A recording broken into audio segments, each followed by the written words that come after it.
నేను అమ్మవారి భక్తురాలిని, చెయ్యాలనుంది దసరా నవరాత్రులు నాకు ఇంట్లో చేసుకోవాలనుంది. కానీ అంత నిష్టగా అన్ని నైవేద్యాలు పెట్టి కలసం పెట్టి అన్ని చేసుకోవడం నాకు కుదరకపోవచ్చు. అయినా నాకు అమ్మవారి అనుగ్రహం అయితే కావాలి. చాలా సింపుల్ గా చెప్తున్నా. స్నానాదులు చేసుకుని ప్రతిరోజు తలస్నానం చేయాలంటే ప్రతిరోజు తలస్నానం చేయాల్సిన అవసరం లేదు.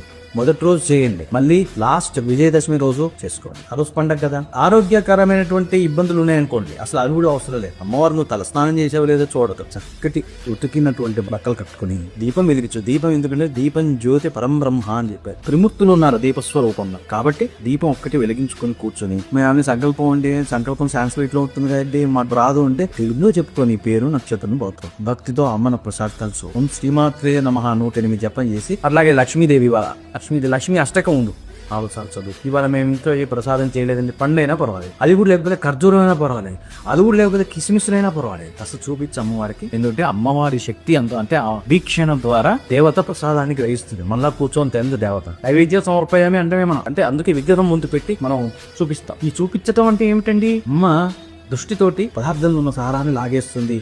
ఆ మిగిలింది ఏదైతే ఉందో అదే ప్లేట్లో, అది మనకి అమ్మ ఇచ్చినటువంటి ప్రసాదం. అది నోట్లో వేసుకో, చక్కగా హారతి ఇచ్చేసేసి అమ్మవారికి. ఈ హారతి ఇచ్చేటప్పుడు మంత్రాలు మాకు రావాలని గంట కొట్టు, అమ్మవారి చుట్టూ తిప్పు. ఆ వెలుతుల్లో అమ్మని చూడు, అద్భుతంగా. అది పూజ అంటే వచ్చిరాని మంత్రాలు చదివి కేశవాయ స్వాహ నారాయణ స్వాహని కింద పోసి నీళ్ళు పైన పోసుకొని బట్టలు తెరిచి నీకు తెలియని అది పండిత పూజ. ఈ జంజాటము వద్దు.